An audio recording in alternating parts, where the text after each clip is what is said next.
तो इसका सॉल्यूशन बहुत आसान है। देखो, या तो आप बैश का कोड खोलो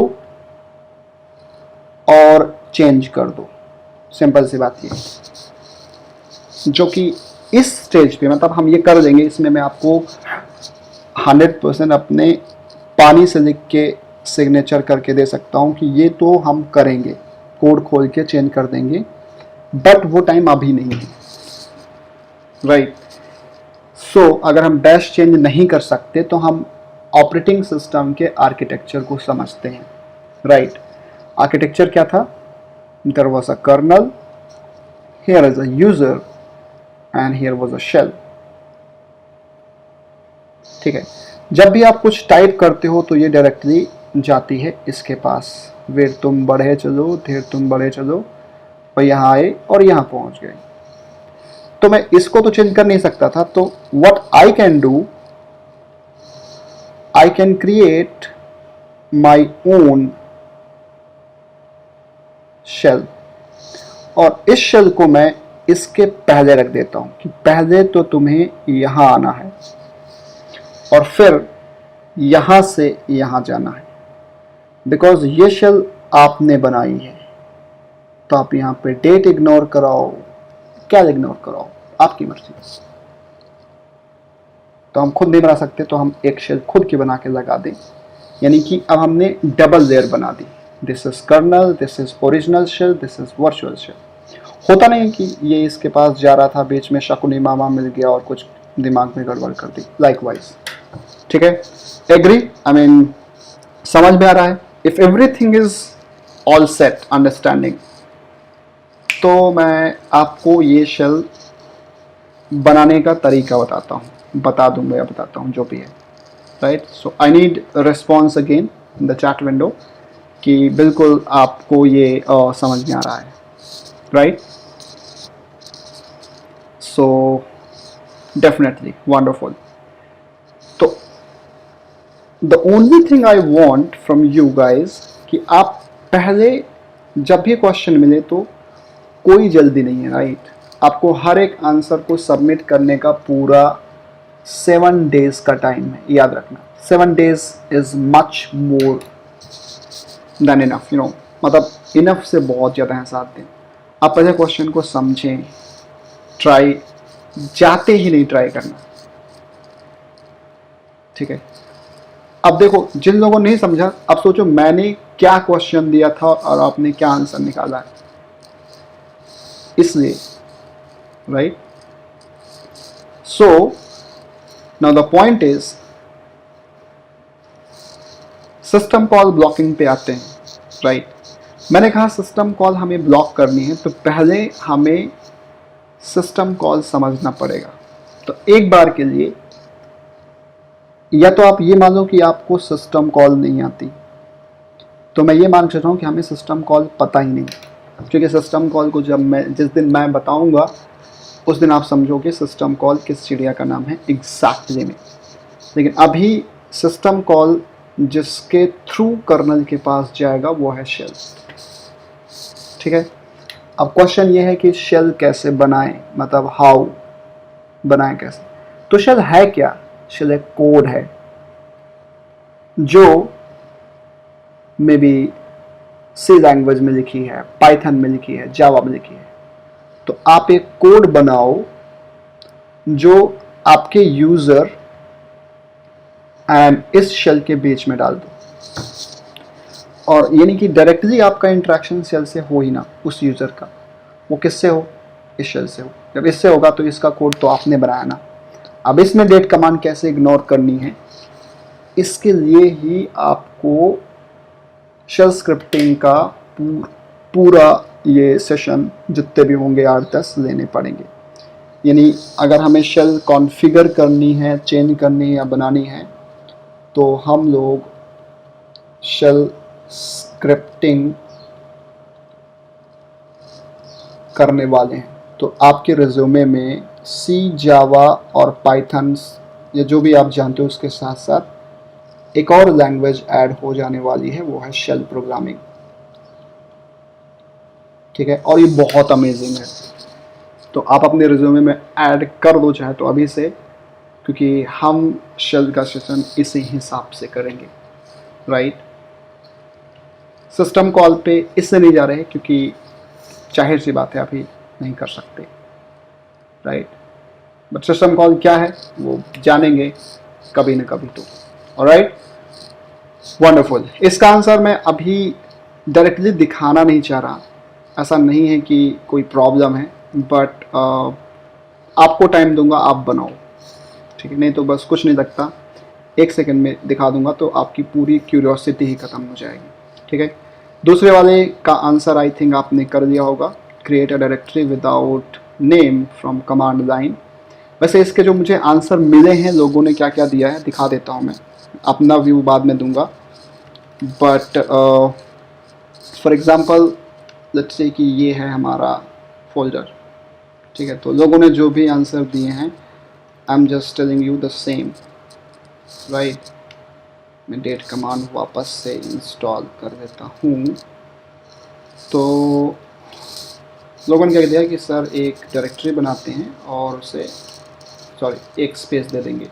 जैसे आप एक स्पेस देते हो तो ग्राफिकली उसका नाम दिखता नहीं है जी, लेकिन इसका नाम स्पेस है।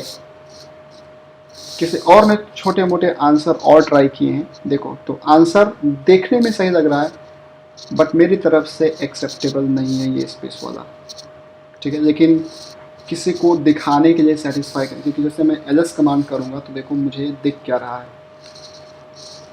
Single space, right.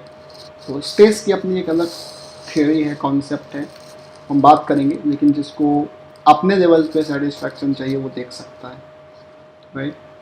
और डायरेक्टरी का नाम क्या है, ओके गूगल। मतलब मैंने ये आंसर दिया नहीं, मैं चाहता हूँ कि आप और सोचो या किसी ने सोचा भी हो। एक डायरेक्टरी का नाम है hyphen okay Google. In general अगर मैं डायरेक्टरी बनाऊँ हाइफन ओके गूगल नाम से नहीं बनेगी, कि हाइफन नाम में आता ही नहीं। कुछ लोग ट्राई करेंगे कि सर हम ऐसे बना देते हैं, तो भी नहीं आएगा, ठीक है। तो इसका सिंपल सा आंसर था, जब भी हाइफन नाम में आए तो आपको इसे इग्नोर करना चाहिए, डबल हाइफन लगा के बन गई, ठीक है। तो अगर आप यहाँ देखोगे हाइफन ओके गूगल, तो इसका आंसर बहुत ही आसान था, बस मैंने एक नॉर्मल दे दिया था, ठीक है। थर्ड डायरेक्टरी स्ट्रक्चर, ये सब देखो क्वेश्चन में लिखा है you are allowed to use a single command only and one time, एक ही बार यूज़ करना एक ही कमांड, और ये डायरेक्टरी स्ट्रक्चर है। काफ़ी लोग सोचते हैं ये फाइल है, डायरेक्टरी का नाम robot.txt क्यों नहीं हो सकता। तो लेट्स से अगर मैं जाऊँ, इसे थोड़ा सा छोटा करता हूँ एंड जो भी है, ठीक है। तो मैं मैकबुक में बना देता हूँ, तो यहाँ पे तो मुझे क्या करना था, ओके ठीक है, ये है। तो मैं लेके इधर आया,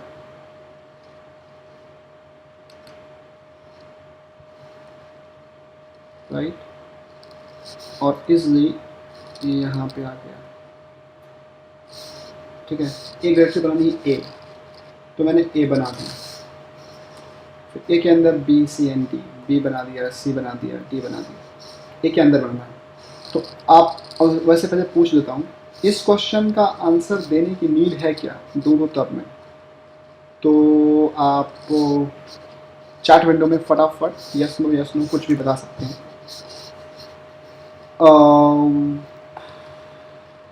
मतलब अगर किसी को भी लगता है देना चाहिए तो बिल्कुल आप बोल सकते हैं, ठीक है। नहीं तो कुछ है नहीं वैसे इसमें, मैक्सिमम नो, मतलब एक ही बार यूज़ करना था। तो फिर भी मैं अपना आंसर बता देता हूँ कि मे बी आपने कुछ और भी ट्राई किया होगा। तो बहुत ही इजी है, अब इजी था ये कि मैं हाइफन पी ऑप्शन यूज़ कर दूँ, पहले मैं ए बना दूँ, ए के अंदर बी सी और डी, ए के अंदर 3 डायरेक्टरी तो B comma C comma D, फिर बी के अंदर क्या है, G N H. Inside B I have two more, G comma H. Then under C, I comma J. Under C, I comma J. Then under D, E comma F. Under D, E comma F. उसके बाद G पे K है, जो G है इसके अंदर है K, और H के अंदर है J. H के अंदर है J, और I के अंदर भी है J. I के अंदर भी है J. ठीक है, I के अंदर भी है J, और उसके बाद J के अंदर है L, और F के अंदर भी है L. ठीक है, और E के अंदर है M. E के अंदर है M. फिर K के अंदर robot.txt. K के अंदर है robot.txt, और J के अंदर भी, तो J के अंदर भी robot.txt, एंड L के अंदर भी, तो L कहाँ है, J यहाँ भी हुआ, और L जहाँ भी होगा देख लेना reboot.txt, और M के अंदर भी reboot.txt. ठीक है, खत्म. बस अब चाहो तो ट्री कमांड से ए को देख लो. अच्छा, ट्री है ही नहीं, तो मैं उबंटू सर्वर पे ट्री इंस्टॉल कर देता हूँ. राइट, एंड काफ़ी इजी रहता है ट्री से स्ट्रक्चर को देखना. फाइन, तो अब आप देख सकते हो. इजी है, मतलब आपने जिस भी मेथड से किया होगा, it's very much up to you. Right, okay. So ये मैंने कुछ क्वेश्चंस के आंसर दे दिए. Right, wonderful.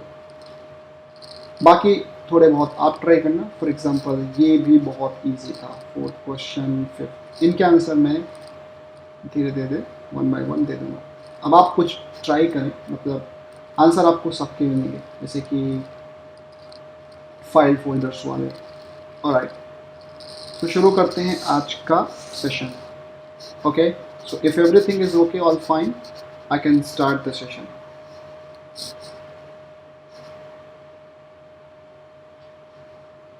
हाँ बिल्कुल दर्शन, एक साथ सब पे robot.txt भी डाल सकते हैं. Sorry. So final yes message, then I can start with this session, and हम जो भी करना चाहते हैं वो साथ में मिल जाएगा. Okay, great. So now going to start. आज हम क्या करने वाले हैं. So today we will be doing few new things. So some more important, kind of things. So now date command is working for me. All right, so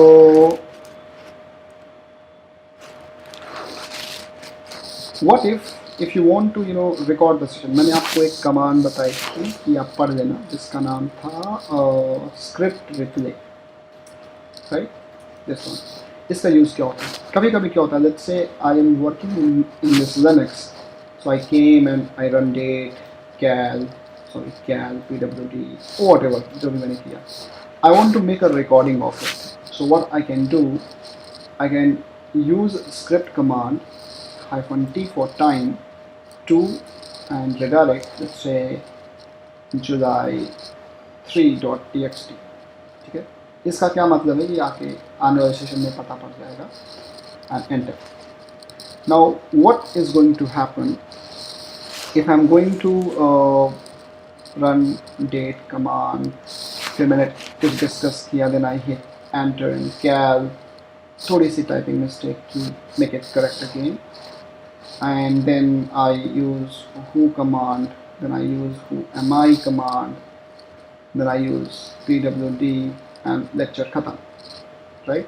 So at this point of time अगर आप देखो तो आपके पास एक file बनी है जुलाई 3 and TypeScript इस command के चलाने से. For example, after 3 days or 4 days, I want to revise this. ये एक स्क्रीन रिकॉर्डिंग है, मतलब सिर्फ टर्मिनल की रिकॉर्डिंग है. What I can do, I can use script replay and july3.txt. Once I hit it, देखो क्या होगा अभी. तो script replay will take that data. देखो डेट कमांड इसने अपने टाइप किया, वही सब कुछ उसी पेस के साथ या उसी मिस्टेक्स के साथ करेगी जो मैंने किया था, right. This is a very cool feature of bash. ये सारी शेल्स में नहीं है, राइट. तो एग्जैक्टली मतलब इसको रिकॉर्ड करके आप, इसमें कोई वॉइस या कुछ है नहीं, just a recording of terminal. Alright, तो ये मैं कैसे करेंगे, सॉरी, स्टार्ट, और जब फिनिश करना हो तो आपको एग्जिट टाइप करना होता है. Whatever file you'll be using for save your data, you can just replay it. तो काफ़ी सही है ये. Okay. One more thing. Let's say I want to see how many environment variables are there, like shell, like user, ऐसे करके काफ़ी सारे होंगे. ठीक है, तो हम लोग देख सकते हैं env कमांड से. When I hit env, I'll get the list of all variable that is present by default, right? Like hist size, desktop, login name, session and many more things. इन सारे variables का जो data है ये आपके system में से रहता है. तो env command is good one, right? To check the list of environment variable. There are some more. For example, कभी कभी कोई इंटरव्यू के क्वेश्चन में या कॉलेज के वाइबा में पूछ लेते हैं कि इसका ये क्या लिखा हुआ है. देखो ये पहले लिखा है first root at the rate local host. इसका मतलब है पहले user name at the rate local host. क्या है आपका होस्ट नेम, मतलब कंप्यूटर का नाम, राइट. तो ये थोड़ा सा याद रखना. बट ये कहाँ लिखा होता है, so there is a variable called ps1, right. इसमें लिखा है user name, host name and w मतलब present working directory. For example if I go to /usr तो यहाँ पे डायरेक्टरी भी आ जाएगी. So w means present working directory. what if you want to change it to someone, let's say something else. So ps1 is equals to, for example करना है मुझे del vex, right, ऐसा कुछ. see, again, so you can customize this. ऐसा कुछ नहीं कि हमेशा ये यही रहने वाला है. ps1 is a very nice variable and you can customize this if you want to make it persistent. Definitely, you know that anything that is a shell environment variable you can put under /home directory and bash rc. अगर normal user है तो वहाँ पे I can come into the last line and I can paste it. Okay, save किया, permanent. Now if I open a new terminal this time, so it will be set for sure, right? So ps1 is also a very good variable that is being used to give you a kind of prompt. इसे हम prompt बोलते हैं. ठीक है, तो ये एक अच्छी इंफॉर्मेशन थी. ओके, किसी ने मुझसे ग्रुप में पूछा था कि can we change the shortcut. For example, बस उसके क्वेश्चन का आंसर दे रहा हूँ मैं. कैन वी चेंज और टॉक अबाउट शॉर्टकट्स. शॉर्टकट्स क्या हैं जो आप जनरली यूज़ करते हैं टर्मिनल या ग्राफिकल में. For example if I am going to, let's say, use ping google.com, when I hit enter, जो आउटपुट आता है इसे रोकते कैसे हैं, कंट्रोल सी से. Any output in the terminal that is, just getting, you're giving an output. If you want to stop it, you can just use what I say, kind of, control C. अब control C को मुझे change करना है. जिससे I want to change with a button. If I press A, then ये interrupt हो जाए, right. ठीक है. तो if you want to change shortcut और you want to understand shortcut, so इसके लिए सबसे पहले आपको टर्मिनल को समझना पड़ेगा. पहली बात, काफ़ी सारे लोगों को लगता है कि जो टर्मिनल है यही शेल है. ऐसा कुछ भी नहीं है, right. Terminal is a normal application where the first program is shell. Terminal is interacting with shell so that you can type anything here and it can reach to this. इससे बात करने का एक सॉफ्टवेयर है terminal, right. So terminal को हम एक type से एक डिवाइस बोलते हैं, TTY डिवाइस बोलते हैं. सो एक कमांड होती है, इसमें मैं अभी बहुत डिटेल में नहीं जा रहा, बट मैं दिखा देता हूँ कि आपके क्वेश्चन का आंसर क्या है. There is a command called STTY, okay, set terminal device, and there are number of signal. इसको हम बोलते हैं कीबोर्ड सिग्नल. सिग्नल क्या होते हैं? When I press control C, वैसे तो कंट्रोल सी का नॉर्मल मतलब कॉपी होता है, but control C for terminal is interrupt signal, right. When I use control D in terminal, इसका मतलब होता है exit. exit को सही मायने में बोलते हैं end of file. जो भी आप काम कर रहे हैं उसको end कर दो. So when you press control C in terminal, it is not going to copy data, it is going to interrupt it. Control C कहाँ कॉपी करता है? किसी ग्राफिकल एप्लीकेशन में, notepad, wordpad, and यहाँ पे कुछ, but not in terminal. Control G से बंद होता है. सो इफ आई प्रेस इधर एग्जिट तो भी बंद हो जाएगा, और even if I press control D तो भी बंद हो जाएगा. तो ये सारे एग्जिट सिग्नल्स होते हैं.